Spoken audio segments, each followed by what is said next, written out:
Where's the intro? That's you, fucker. What? Motherfucker, you're supposed to say Jesus Christ. This is the average Joe Strong. Have we never done this before? We haven't done this for like a fucking year. Fine. All right, stop. Ready? This is the Average Joe Strongman Show, special edition, Mastering Strongman.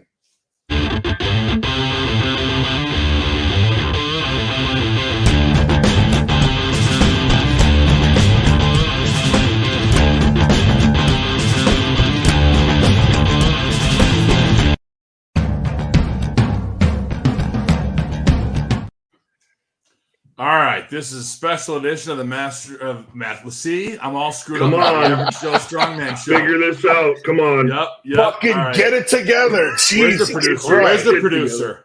All right, special edition of the Average Joe Strongman Show, discussing the upcoming book Mastering Strongman by myself and Mr. Ken McClelland. Here I am with the co-host Lee Woody. All right, the guy pushing the buttons, pulling the strings.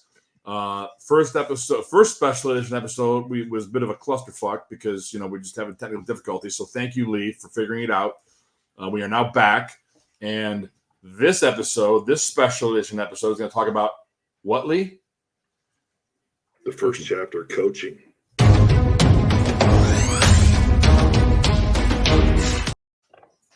Fancy. All right. Very fancy. And to be clear, the first chapter is not about coaching, but that's okay. We'll let that one go. So we talk about a lot of different things in the book. First thing today. Last special edition of this, we talked about why we wrote the book, what it's about, what you are going to find, what you're not going to find. But today, we're going to talk about coaching. So, Ken, let's take it away. Why does someone need a strongman coach? Well, let's be honest. Looking at yourself objectively on what you actually need to work on is a challenge for a lot of people. And I truly believe most people need someone to look at them and be like, this is what you need to do. This is what you need to work on. And finding a coach that can help you address your weaknesses and improve your game is almost always necessary. But finding the right coach can be tricky, especially for guys our age, because not everybody understands what it's like to be a quadragenarian. Yeah. Yes. Well, or in their case, septuagenarian? No. I don't know. 50, whatever it is. Quintagenarian? I failed Latin, so don't worry about it. That's okay. But yeah, I think, again, back to rehash, just one of the reasons we wrote the book is you got a lot of athletes out there being coached, masters athletes being coached by younger coaches who, listen, please don't get butthurt, younger coaches. Like, we're not trying to, indict anybody for being young. Being young is great. I wish I was young, right? But there's no way a 25-year-old can possibly know what it feels like to be 50. You can't. Right? You just can't. So I think, one of the reasons we wrote the book was to, share some knowledge, some insight about, the things you need to consider, how do you adjust your training for a master's athlete? So with the coaches, right? Like you said, there's a lot of coaches out there, some good, some not so good, right? But I think you need to find somebody who understands how to work with master's athletes. And one of the things you said to me early on, Ken, in our conversations when we started writing this project, was you don't want to be the first master's athlete that somebody coaches, right? No, because you don't want to be their trial and error guy.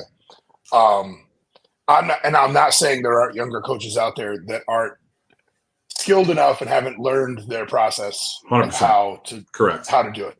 Let's make that caveat first and foremost. Yep. But I will say, of the majority of coaches that I speak to or see online posting things, the majority of them do not understand the difficulties involved with training someone twice their age. Like, period, end of story. I know for someone that young, I know when I was 25, trying to wrap my head around, because I was coaching at 25, I was coaching athletes at 25, high school athletes. the idea of like, I know I was not smart enough. I was not aware enough of what was going on with like, if I had tried to train a 40-year-old, holy shit, I probably would have put that guy in the hospital, and just being honest, like looking back, but then again, like they say, if you don't look back at what you were doing 10 years ago and go, what the fuck was I thinking? You're not growing as a coach. And, but that being said, I feel like finding someone that is successful at training masters is very important when you are a master, simply because it is a radically different approach to training compared to training a 27-year-old, 26-year-old, former college athlete who's now in sports. There's work capacity recovery, joints, a lot of things that need to be addressed that aren't necessarily covered or even thought about at 25 years old. Yeah. Right. So there's that, just that alone says, find yourself a good coach, that can help navigate, especially if you're having problems being honest with yourself. Like, let's be honest, like coaching yourself, too many people get stuck. They repeatedly do the things they're really good at, right? Like, and they avoid the things they suck at because they suck at it.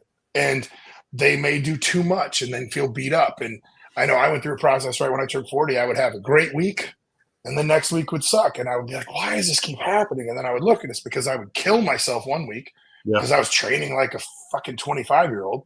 And then I could barely limp through the next week. So I ended up going super light, limping through. And then I would recover and have another great week. And it was this vicious, just up and down cycle. And now I plan into my training, like if this day is heavy, like crazy heavy deadlifting, my next press day might be lighter and be more technically biased, right? Like looking at technique or speed or whatever, that's not going to be as demanding on my body, so that next time I come around, like I can press heavy and not be smoked from the previous session. Yeah. So anyway. Well, Mike Tyson was on the Joe Rogan Experience and said, discipline is doing the things you hate doing, but doing it like you love it. And I think that's one of the things that a coach will do too. I mean, you talked about front squats, right? You hate front squats. I hate front squats. Like if you like front squats, I mean, good for you. But a coach is there to sometimes make you do the things you don't want to do because you need it or because you suck at it, right? If you love front squats, seek help. There are plenty of hotlines. Okay. Mental health is important. Get help. But that being said, you're right. Like I hated front squats and I would force myself to do them because I know they have a good carryover to strongman, to the press and loading and different things. Yeah. But God, if I had $1 for every time I had to sit and convince myself, like, okay, do front squats. They're in the program. You wrote them down. Go do it, right? And I'll be honest, it's a lot easier to do that when you have some accountability, right? You're paying someone and that person's going to be like, did you do your front squats? Right. And because I'll write it in for my clients and every single one of them is like, front squats. I'll be like, it's like brush your fucking teeth before you go to bed. Right. Like same idea. How many of us, like if you're laying in bed and you're like, fuck, I forgot to brush my teeth. You're like, and unless you're, your old lady like leans over and goes, go brush your teeth, you smelly bastard. So you get up and go do it, right? Otherwise, you'd be like, nah, I'll get it in the morning. I'm fucking tired, right? Well, and that's why having a coach, that level of accountability to make you do the things that you aren't going to make yourself do, because we're all human. Conditioning. Yes, God, yes. I mean, though I actually have a real sick love of conditioning. Yeah. But that comes from, I shouldn't say love. It's kind of a love-hate relationship. I hate doing it, but I love not being gassed in competitions.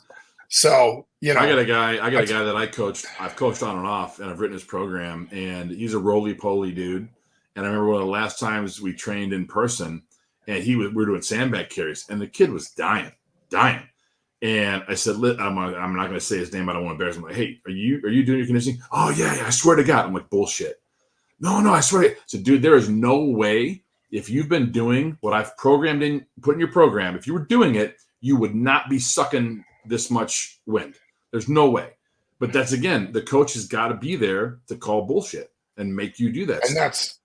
And that's part of why having a coach is incredibly important. And, I For the laugh. record, I'm not coaching that guy anymore. I think he got tired of me riding his ass.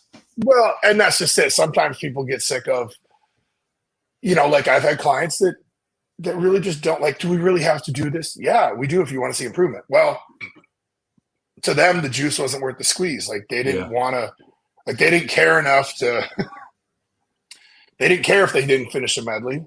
Yeah. Right. If they were that guy that we're all watching at 58 seconds, still trying to pick up the sandbag, right before they're like, okay, measure it. Oh, is there anything more like demoralizing as a human being or a competitor to watch the guy, like it's a medley and they bring out the fucking tape measure and you're like, dude, you couldn't even fucking finish. Like, get on a bike, you fat fuck. Like, do something. You're killing me. Like, yeah. And I think the problem is if left to their own devices, the majority of us are just going to do the things we love, which is why there's so many really great masters log preppers and masters deadlifters. Yeah. But there's not a ton of great masters medley guys. Right. And there's not a ton of great masters like heavy moving. Like if you look at it, most of those guys just want to sit around and fucking log press and deadlift and talk to each other, but like sit around and jerk off talking about log press and deadlift all day. Hey, right. Funny you mentioned that. Lee, when we were down in Missouri at Chad's show in July, what was I saying to you and everybody else down there? Oh, yeah, about how bad we were sucking wind after every single event. It was just absolute. I mean, I literally watched my soul leave my body after the Conan's wheel, and it's like, yeah, absolutely. Because no one's doing – because everybody's they're deadlifting and they're pressing. They're not doing their conditioning. They're not doing them, But having a coach that you have to report to, I mean, granted, you can lie to your coach, but what's the fucking point? You know what I mean? Like, having someone. But numbers don't lie. And again, like my example, I knew that kid wasn't doing his conditioning. There's no way. I have literally made clients video their conditioning and send it to me. Really? Video themselves on a fucking bike. Like, okay, you're doing it. Send me the video you on the bike. I did have one athlete, though. I will say this. He was in Pittsburgh. And he was writing down. Every week I would write in front squats. And every week he'd be like, oh, this is awesome weight, RPE 8, piece of cake. And I was like, all right, cool. We're going to go up. Awesome, right? Like you're really – and he wasn't a master's guy. He was a younger guy. But so I would like go up each week. And then one day I'm like, this is getting a little ridiculous. Like there's no fucking way you're hitting like multiple sets of 6 with 300 plus pounds. Like – and they're all, like when 6 weeks ago you were at 230, right? Yeah. Like, I'm sorry, like something seems off. So I'm like, send me a video. And he refused, like, oh, I'm like, it didn't record or whatever. So I asked some guys that were at his gym, like, hey, you guys ever seen Bill? I'm not going to call him out, but Bill squat? And they're like, never. I'm like, never? Like, never. I'm like, will you watch him on Tuesday? Yeah. Like, he's supposed to be squatting on Tuesday. So I get a text back Tuesday night. Nope, didn't even go near the squat rack. It's like, fucker. But it's because he didn't want to, like I said, didn't want to do it. You can lie to your coach, and obviously I don't coach him anymore for that and a number of other reasons. But having someone that will force you to do the things you don't want to do, right? That's why you need a coach. Yeah. So have somebody be honest with you. Like let's be honest. Like if I'm going to start working with somebody and I say, okay, cool, you got a decent log press, you got a decent overhead, you're a decent deadlifter, but dude, it takes you fucking 18 seconds to run 50 feet with a 270 farmers. You're slower than old people fucking. And old people older than us, like you're that slow. Like we do like the slow, whatever. But like the old people, like fuck, like you're going to break a hip doing this. You're so fucking slow. And it kills me. It kills me because, he didn't, it's like I had to just like hammer him to get him to go fast because he had never trained for speed. He'd like pick some shit up and been like, what? I can pick it up. I'm like, yeah, but picking it up isn't going to win you a thing. Like, it's about who gets across the line first, not be fast. Can you do it? And now granted, like, especially with masters athletes, a lot of times I'm not going to like hammer them with like super heavy stuff, trying to make them go fast all the time. We alternate between like lighter weight for speed and then heavier weight or whatever. And, like Lee will tell you, like I trained him for a short bit. Like we'll do maxes based on speed. Like what's the most you can carry in under 10 seconds. Yeah. But that being said, fucker still did it. Right. Yeah. like Lee was still doing it, whether he wanted to or not. Like he was like, well, fuck, I got to do this. And he showed great improvement by the end. Right. Yeah. Did he enjoy it while he did it? Probably not.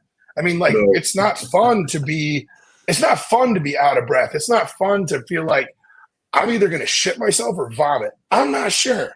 Right. Yeah. Like I just did medley work today, and I remember, and I've been doing my cardio. And like I said before we started this, like I had to take a minute afterwards. Like, I'm not sure if I'm going to puke or not. Yeah. Like I had to take a second. And my first thought was, you need to add a little more conditioning in so that when the time comes in 6 weeks or so, when I'm competing, that I'm not that way. Yeah. Right. But it's definitely necessary, and not having someone to hold you to it. Yeah. Right. Let's talk about how to find a coach and how to vet a coach. How do you find that person, and how do you determine, if you're compatible? Well, I truly believe like there's such a plethora of coaches out there. Like everybody and their aunt does 1 or 2 shows, and all of a sudden they're an online coach. And I think you want to look at. So I think there's something to be said for one. Are they a one-trick pony? Yeah. Are they a specialist? Is he a log press specialist? Is he a deadlift specialist? Is that what his clients excel at? And honestly, I should say number one, when you talk to the guy and you go to hire him, is the first thing he asks, what drugs are you on and will you take more? That's probably a bad sign. Okay. But you need to vet, you need to look at like how many clients he works with, does he have any master's clients or she? Sorry, I don't mean to be. Yeah. There's plenty of great female coaches out there. I can think of like 4 off the top of my head that I would actually trust to train me. That being said, when you ask your coach, like, do you train master's clients? Have you trained master's clients? How did they do? What did they do? Like, have you dealt with a client that had, injuries? Can you work around these things? You have to make, when you're going through, like, do research. I've had people call me about coaching, and I literally will be like, here's 3 of my clients' numbers. Call them and talk to them. Yeah. Right. Like if they're willing to give you their clients' numbers to talk to them and say like, here's a recommend, like call them and ask them what they think, like that, to me, that's a good sign. That's a transparency, right? Like, sure. I'm comfortable enough that I'll give you any of my clients' numbers and say, here, call this person and they'll tell you about coaching. Yeah. Like I would not hesitate. Yeah. I wouldn't hesitate to give somebody's lead. Well, I would ask Lee first. I obviously ask first, but I would be like, here's Lee's number. He worked with me for OSG 2 years ago. Tell me what, he'll tell you what he thought. Yeah. And because I'm confident enough in my abilities as a coach. If they're scared to do that, that's kind of a red flag. Yeah, yeah. If they're more worried about what drugs you're on, like, and they're pushing drugs, big red flag.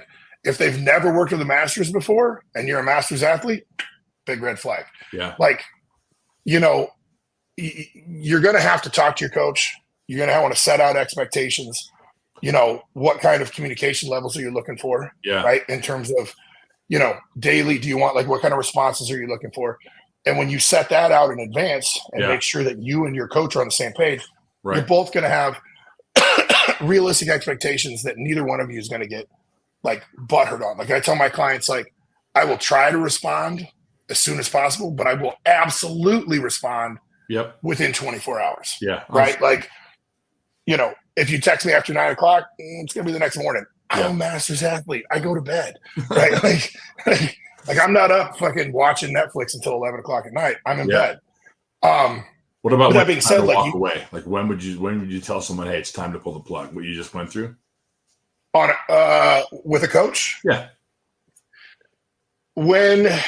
If you have expressed certain things to your coach, and not just like, hey, I don't like front squats, right? But like if you've expressed certain things to your coach, like if you say, hey, like I'm having pain, right? Like this hurts or this hurts.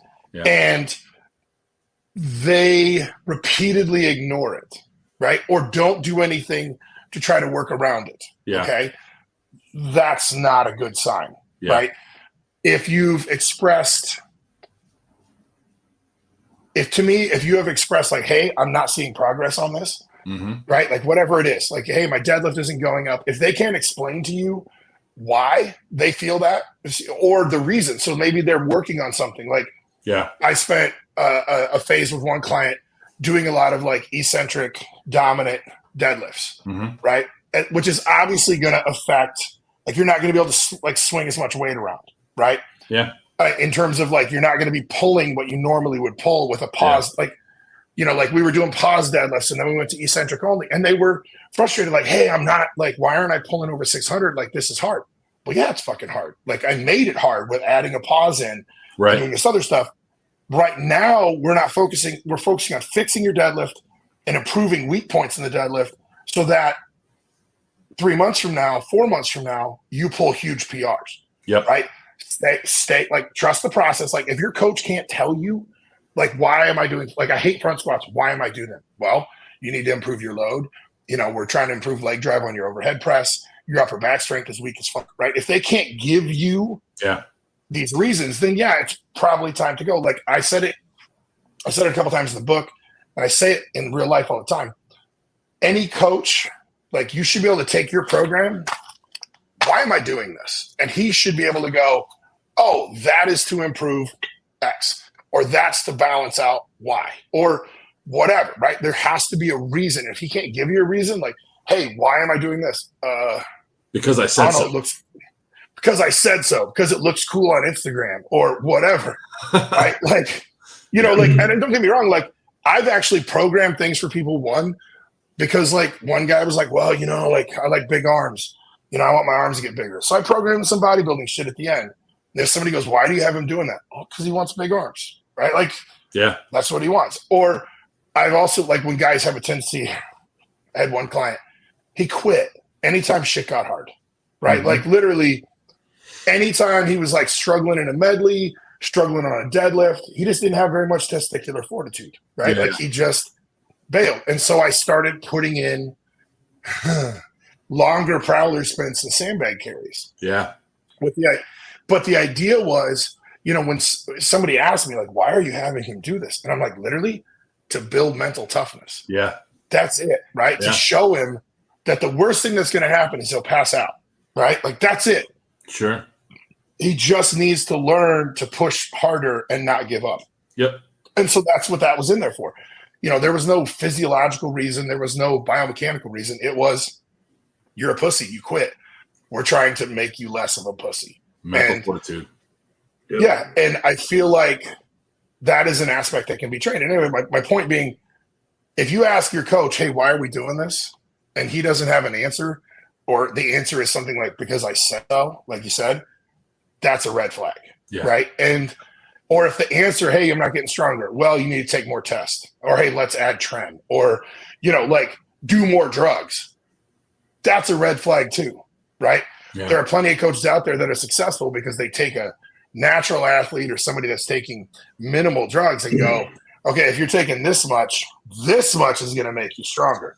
Well, that's not a good coach. That's a fucking pharmacist. It's no different than the more is better mentality in training, right? The more is better with drugs. And I think, you know, we've talked about, and Lee, you and I talked about as well, take someone to the absolute end range, end limit of their natural strength potential before you start to have those conversations, right? There's nothing wrong with TRT. And listen, if somebody wants to go down the PED path, I'm not judging. Fine, do it, right? Do you, right? But do it smart, right?